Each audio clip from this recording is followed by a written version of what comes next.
I came across a little story of a very well-known and well-loved CEO standing up in his boardroom, and the table that he was at was surrounded by all the people on the board who looked up to him, and he was handing the business over to them because he was stepping down to retire, to be a little bit more philanthropic with his time, to be able to give back to other people. And he said, before I hand this over to you, as many of you know, I formed this company, but what many of you don't know is the story that goes behind it. And then the old man shared this story. He said, many, many years ago, there was a little kid, who used to be called a street urchin, a beggar on the streets. Nobody loved him, and he just used to sleep wherever he could sleep, steal food wherever he could steal food from. Occasionally he'd do the odd errand in the hope of getting a little bit of a tip so that he could go and buy some food or buy a little something that he wanted. And everybody spoke to him like the beggar that he was. He got sworn at and cursed at and kicked and hit around, and his only friend in the whole world was a little dog. And the dog followed him everywhere, but he spoke to the dog like he was spoken to because he didn't know anything different. He was always swearing at the dog and shouting at the dog, and the dog would walk around, cowering around behind him, following wherever he went. One day, this little beggar saw a lady trying to cross the street, and she was quite overladen with groceries. In the hope of getting some money, he had gone across to her and had offered to carry some bags, which he duly did do. And she stopped by the carriages they had in those days there where she was at, and when she took the stuff from the kid, she looked down at him and said, "Young man, thank you so much. That was so kind of you, and I really, really appreciate what you've gone and done. You're a good kid. Thanks again."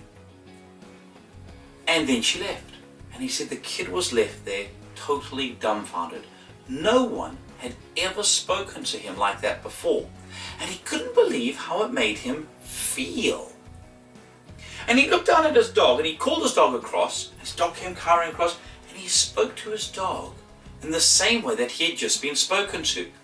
And for the first time ever, he saw his dog's ears pop up, and his tail started to wag, and his dog looked so excited.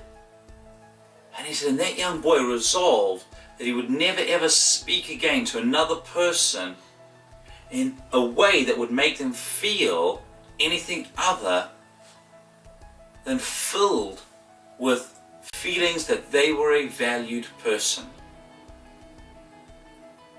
Having gone and shared the story, the chairman of the board then looked around at the members of the boardroom and said, what many of you don't know is that I was once that kid. That was me. And this place where we've got this boardroom was the very point where that woman said those words to me. They changed my life. She saw in me more than I ever dared to dream, to believe, to see within myself.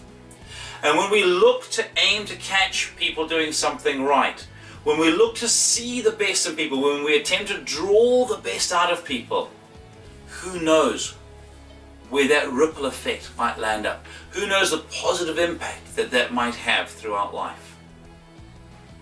And he stared at them each and said, be that kind of a person. Let this organization keep that kind of a culture, because that is what created it.